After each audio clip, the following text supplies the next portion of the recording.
Point ఏంటంటే option చెప్పండి. ఇప్పుడు ఎలక్షన్స్ త్వరగా పెట్టాలి అని గవర్నమెంట్ ఆలోచిస్తున్నది, ముఖ్యమంత్రి కూడా అదే ఆలోచనతో ఉన్నాడు.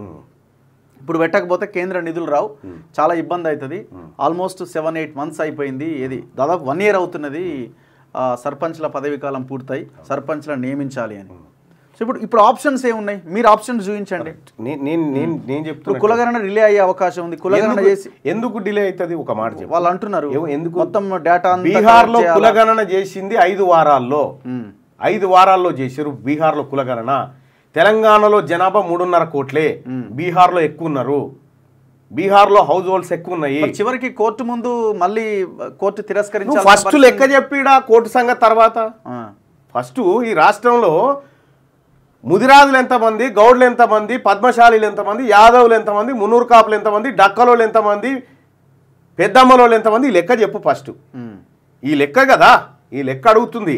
నువ్వు ఈ లెక్క డెడికేట్గా బీసీల ముందు పెడితే బీసీలు ఏం కావాలని వాళ్ళు డిసైడ్ చేసుకుంటారు. కానీ నువ్వు ఈ లెక్కనే చెప్పకుండా ఇప్పుడు 6 నెలల కాలానికి ఆడ ఆగిపోతుందని చెప్తా ఉన్నారు. 6 నెలల కాలానికి మనకు నిధులు ఆగిపోతాయి. ఏడిపోతాయండి నిధులు? ప్రపంచ బ్యాంక్ ఎత్తుకపోతుందా? బీసీల ప్రయోజనం కంటే అది పెద్దదా మాకు?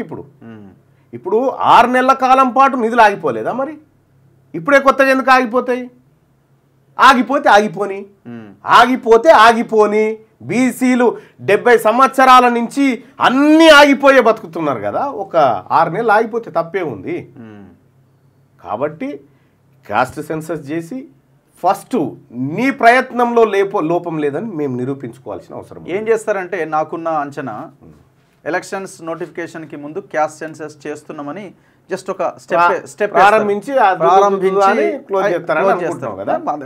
పార్టీస్ ఏం చేస్తాయి గతంలో లాగా లేము రఘు. ఈసారి బీసీలం ఇప్పుడు పొన్నం ప్రభాకర్ స్టేట్మెంట్, ఆయన పార్టీ హైకమాండ్ ఆదేశాలతో గవర్నమెంట్ ఆదేశాలతో మంత్రి హోదాలనే చెప్పిండు కదా, ఒక బ్యాక్వర్డ్ క్లాస్ మంత్రిగానే చెప్పిండు కదా ఆయన.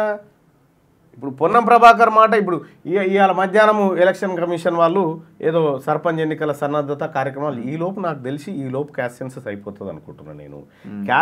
సమగ్ర కుటుంబ సర్వే రఘు, సమగ్ర కుటుంబ సర్వే ఎన్ని రోజులలో చేసుకున్నాం మనము? ఒకటే రోజులలో చేసుకున్నాం. మరి ఇంకేముంది ఇబ్బంది ఏముంది?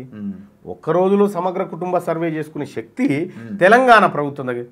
క్యాస్ట్ సెన్సస్ లెక్క పెడతానికి 4 గంటలు చాలు. ఇప్పుడు కులగణన సరే చేస్తారన్న నమ్మకం మీకున్నది, సరే చేస్తారు. ఆ డేటా మళ్ళీ కోర్టు ముందుకు వెళ్తుంది, ఎవరో ఒకరు వెళ్తారు, లేకపోతే ఇంకేదైనా జరుగుతుంది.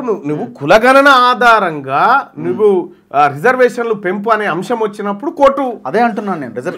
అల్టిమేట్ గా రిజర్వేషన్స్ కులగణన చేయంగా ఏ కోర్టు అయితే అడ్డుకుంటలేదు కదా. ఎవరికైనా ఇబ్బంది ఉందా? లేదు, ఎవరికి లేదు.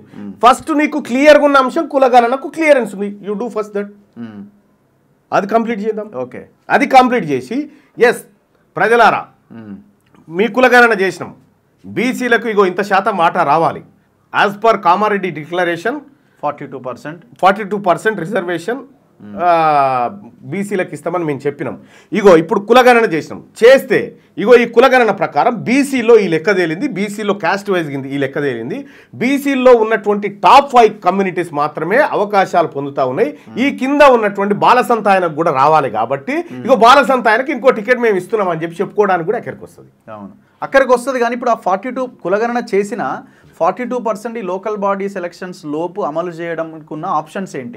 అమలు చేయకపోతే అగ్గి పుడుతుంది. మరి ఇప్పుడు 50% మించకూడదని సుప్రీంకోర్టు చెప్తున్నదట కదా. 50% మించకూడదు అనేది తర్వాత మాట. ఎప్పుడు 50% ఎప్పుడు మించకూడదు? నువ్వు డెడికేట్ కమిషన్ వేసి లెక్కలు తీసుకురా అని చెప్పింది. ఓకే, నువ్వు ఆ లెక్కలు లేకుండా మరి ఇదివరకు 33% ఉంది కదా, అప్పుడు దాటింది కదా. మరి అంటే నువ్వు డెడికేట్ కమిషన్ వేసి నువ్వు లెక్కలు తీసుకొని వచ్చి లెక్కలు పక్కాగా చెప్పు. పక్కాగా చెప్తే మాకేం ప్రాబ్లం లేదని చెప్పి నువ్వు పక్కాగా చెప్పే ప్రయత్నం చేయకపోతే మోసమే అవుతుంది కదా. ఫస్ట్ కాంగ్రెస్ పార్టీ తన విస్తృతమైనటువంటి అధికారాన్ని ఉపయోగించి ఎంతవరకు ఈ అంశాన్ని తీసుకుపోగలుగుతూ అంతవరకు తీసుకుపోవాలి. ఇప్పుడు అందరు లీడర్లతో మీరు కలిసి మాట్లాడుతున్నారు, తిరుగుతున్నారు కదా, ఆల్ నల్గొండ జిల్లా అన్ని లీడర్లతో మంత్రులతో. సో వాళ్ళ ఆలోచన విధానం ఎట్లున్నది? మళ్ళీ రాహుల్ గాంధీ దగ్గరికి పోకండి, ఇక్కడ ఉన్న లీడర్ల సంగతి చెప్పండి.